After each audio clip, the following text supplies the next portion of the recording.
But me learning that me being selfish was a side effect of rejection, in a sense, it offered me peace. Who knew being rejected could rob you of your entire identity?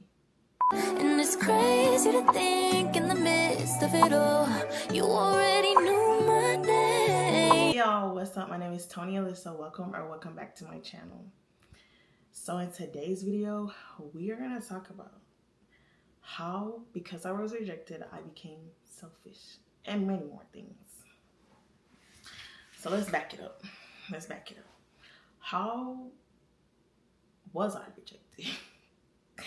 So rejection, I feel like, came in many different forms. Parenting styles of my parents. Feeling like other people was chosen over you. So many things, like school. But y'all, what I've realized is that everyone at some point in their life was rejected, right? And rejection can come at the point of your parents finding out that they were pregnant. Like, if, let's say, teenage pregnancy, or you got pregnant and you was just about to leave, dang, I wish I was never rejection. I went straight into the womb. Why? I know some people like to think like, oh, it's just, I don't know, whatever they call it, an embryo, or it's no life until outside the womb or whatever. But God say, I knew you before you were formed. Right then and there. You already know. As soon as you, like when your parent is pregnant, your spirit is already there. You're already a person. And so for your parent to be like, oh, I wish I never was pregnant, they wish I was never pregnant, or not right now, or what, like all of that is rejection already attaching itself to you in your purest form. So it's easy, baby. As a baby, you're in your purest form and you can be rejected. So let's say your parents were happy. You go to school, you get bullied, rejection. Let's say your parents was happy. They accepted you, but they may have some struggles with you, rejected. Not only they may have some struggles with you, they get pregnant again, they're happy, your sibling comes, your sibling's not giving them any problems. Now they prefer the sibling over you, rejection. Like, rejection comes in so many forms. Let's say you had a great childhood, you were never bullied, your parents accepted you, you get into a relationship, he cheated. He wanted that girl, not you, rejected. Rejection comes in so many forms, right? After you get rejected, usually you make an inner vow. I'll never do this again so that this doesn't happen to me. And you're doing it not because you want to self-sabotage, but because you don't want to get hurt again. And that is how you think you're not going to get hurt again. But then it happens again. And then you go ahead and you make another self, like an inner vow. So that kind of has been my life with rejection. I don't know if I could pinpoint any specific events, but I would say probably from when I was younger, I felt rejected in certain ways. Oh, I'm so glad God helped me remember this. By the time I was conceived, they found out I was pregnant. My dad had 2 girls, my mom had 1 girl. At this point, my dad wanted a boy. So I'm thinking that's how the first entrance of rejection was before it started increasing. Was, let's say at the gender reveal, I don't think they had gender reveals back then, but let's say at the ultrasound they found out oh, it's a girl, not a boy. Dang, I wanted a boy. Rejection, hello. And it don't make it I don't think people realize words and how everything plays into how you are as a person. Growing up, I was never a girly girl, even though I'm still not really a girly girl. But I think my dad really truly you don't understand this man's desire for a boy, to the point that this was a few years back, but I don't know what he thinking now. A few years back, he thought he still was getting a boy. That's how bad my dad wants a boy. So yeah, so that may be how the first instance of rejection came into my life. Either way, throughout my life, people talking about you, people messing with you over me, friends, even in friendships, I would always feel yes, we're friends, but you have a friend that's closer to you than closer with me. But when I realized that I was selfish is when I came to the, well, probably realized back then, didn't care. But when it stuck with me is when I moved to the States and I was working and I became best friends with this one guy, and he ended up telling me one day, he was like, bro, you're selfish. I'm like, me? I'm not selfish, because me as a person, I'm very over considerate of other people's feelings, over like, and that's another symptom of rejection, y'all. I could go on and on and on about what I learned in this book. I'm gonna link that book, okay? But yeah, so he was like, you're selfish. And I'm thinking like, bro, I'm not selfish. Like, I'm the most overly considerate person. Like, I care about how people feel, you know? But he was like, you're selfish. And he said it one day, he said it another time. I'm like, how am I selfish? Then I think my sister would say it like a couple of times. At that point, I wasn't owning up to the selfishness, you know? Like, I'm like, can't see it. But then I got older, and then I realized, back then when that friend had told me like, you were selfish, I really was being selfish. Because what I realized I was doing was making somebody prove to me that they want to be my friend by making them go the extra mile. Let me see if you're going to do this first. Let me see if you're going to do this first. Let me see if you care about me enough before we could be friends. And I would do that a lot. For instance, I'm not going to call this person first. I'm going to wait for them to call me. I don't call people first. I don't speak to people first. That's all off of rejection. I don't talk first in a situation. I don't like stuff like that. I only speak to people when that's off of rejection. And I didn't realize that. So in a sense, like in that friendship, in another friendship, probably in all of my friendships, I was making people prove themselves to me first before I could go even a little bit in. Because I don't think I've ever went all in with friendships. So yeah, that's when I realized I was selfish. I'm like, dang, I kind of really was selfish. So then started owning it. I realized I'm selfish. Hey, it is what it is. Once I care about people, I'm going to take care of me first, and then I'll help other people. You know, however it goes. Of course, I did have like at the end of the day, like I was being selfish, but I still have a conscience. You know, so if it was going to put me in a predicament, I'll put myself in that predicament and help people. But it was like situations where I still was being consciously selfish. Another thing of like me being selfish to a detriment is me being self-sufficient.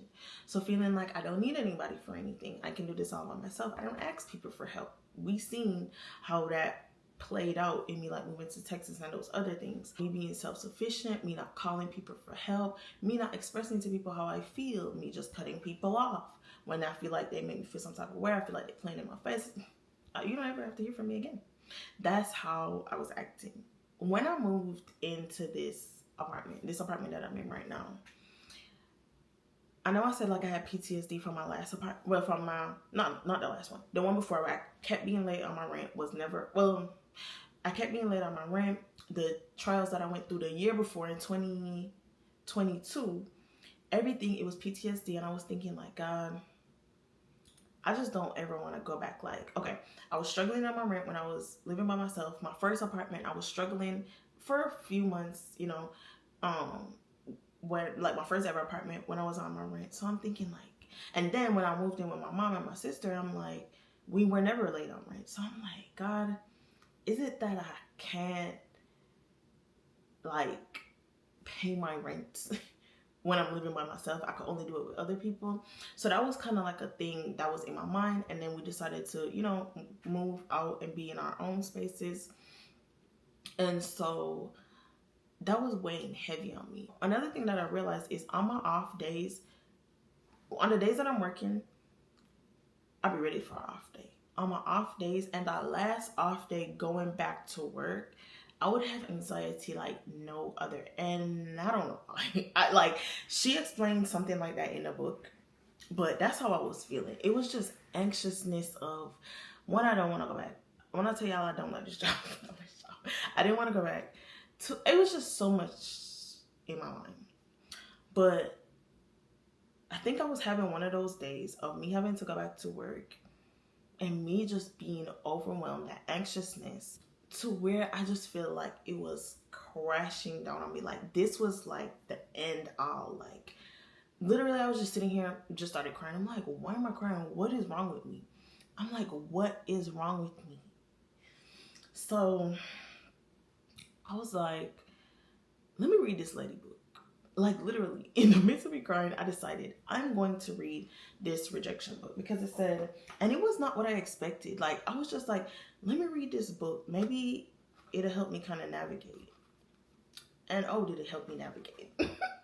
So after reading her book, she talked about rejection being the identity thief. She talked about how rejection comes in the inner vows we would make, like, oh, I'll never do this, or I'll never talk to somebody first. Because y'all, in high school, I used to be so chatty. Like I would talk to somebody that I don't know first all the time. But it's like the older I got, the more quieter, the more reserved, the more, I guess, rejected I was, and the more selfish I became. So she was talking about in her book how one of the side effects of being rejected is being selfish. How I would ponder in the past of how I was being selfish is watching my sister with her children. Like, oh well, it was only one at that point. I was like, yeah, I don't know how I'm gonna be a mother, because how else am I gonna take a nap when I want to? How else? Like, I would just always think about how my life would change and how much I didn't want to give up certain things to go into the next season of my life. That would also cause anxiety. Like, dang, guess I'm not gonna be a good mother because, child, I need this time for myself. I need this time to decompress. Like, yes, I would still need that as a mother, but I feel like me not being selfish would be me understanding it's a new season. You just have to adapt to the new season. Like, I just never wanted to adapt. Hello. So reading her book, she talked about, let me read a couple. So a couple of things that she said in this book that's a side effect of the spirit of rejection are self-deception, false beliefs, no one understands me. Who out there feels like nobody just understands me? Okay, that's me. Self-centeredness, I'm only interested in myself. Hello. Restlessness, this is what I was feeling a lot of times, also the day before I went back to work. Restlessness, inability to settle or find contentment. Rejection of others occurs often in situations when under pressure in relationships. Like how this showed up in my life, I would reject people before. Like reject them first so they can't reject me. Self-idolatry. Yeah. Selfishness. Self-justification. Always seeking to excuse oneself. Or self-pity. Sulking, constantly feeling sorry for oneself. In this sense, this will be me replaying situations in my mind of stuff that happened, like stuff that people did to me. Shyness, like I said, I used to talk a lot at the beginning of high school, at the end of high school, coming into like adult years. Shyness, timidity, uneasiness, and avoidance of people. Oh, do I avoid? If I can avoid, I will avoid. Okay? Striving, trying too hard, strenuous effort that causes inner conflict, unreality, withdrawal into fantasy world, avoidance of reality. Daydreaming. I did it a lot. I think I still do it sometimes. Like I have to catch myself, you know? Anxiety, worry, constant sense of guilt, constant sense of being wrong, constant sense of unfulfilled desires, and the list goes on. She has pages, and I'm not exaggerating, about the side effects of rejection. So back to me being selfish. When I read this book, right,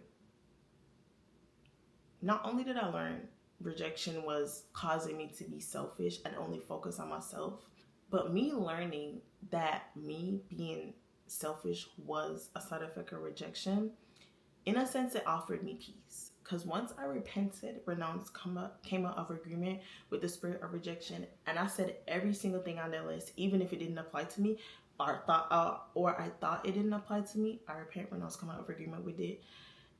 Wanted to have nothing to do with it. Me learning that rejection was causing me to be selfish also made me feel robbed of my personality. On top of it bringing me peace, it made me feel robbed of my personality. Like, okay, if I'm not selfish, then what am I? What does God call us to be? Read the Bible, okay? Because after I read this book, and almost every single aspect of how I act and my personality, I tracked it back to rejection. I'm like, well, how do I act I would say the first place to start is the fruits of the spirit, and then looking at how Jesus dealt with himself and dealt with other people. That's something. Now I have to reshape my whole personality. I spent 20 plus years living this way. Okay, so yeah, if you find that you're selfish, you may be suffering with rejection. And then also, I feel like everybody suffers with rejection or the spirit of rejection, because at some point you were rejected, bullied in school, rejected. Oh, I don't want to be your friend. Like in some way, shape, or form, you were rejected. So, and how it brought me peace was that, then maybe, because this was bothering me for a while, y'all. I was thinking, like, I don't know if I can't get over this one in my space, how am I going to be a good mother? Not just being a mother, but how am I going to be a good mother? So me reading that and realizing that this was just a side effect of rejection. Maybe once I become selfish, once I start living in the fruits of the spirit, I'm going to be a great mother. Okay, so that helped me so much. I hope this video helped you so much in the sense of learning more about yourself, learning that you may not truly be selfish. It's just a side effect of rejection. And that's not you. The enemy wants that to be you. He wants to steal your personality and use it for his self. He wants to warp that. Instead, repent, renounce, come out of agreement with it. Ask God, don't do it. Don't try to do it out your own strength. Ask God to help you to now find your new personality in him and use it for God's glory. And that's my new journey that I'm embarking on. And I can truly say, y'all, after I read this book, I don't feel unloved by God or rejected by God, because once you have that rejection spirit, you start rejecting God, you start rejecting people, you start rejecting God's love, you start rejecting God's grace, you start feeling like, oh, it can happen for them but not for me. Once you read this book and you get a greater understanding, it will help so much. It helped me so much, and I just pray it could help y'all so much. But yeah, that's just how I realized that rejection led me into being selfish, and God delivering me from that and making me realize that I don't have to go through that. So thank y'all so much for watching this video. I hope y'all learned something, and I'll see y'all in my next video. Bye.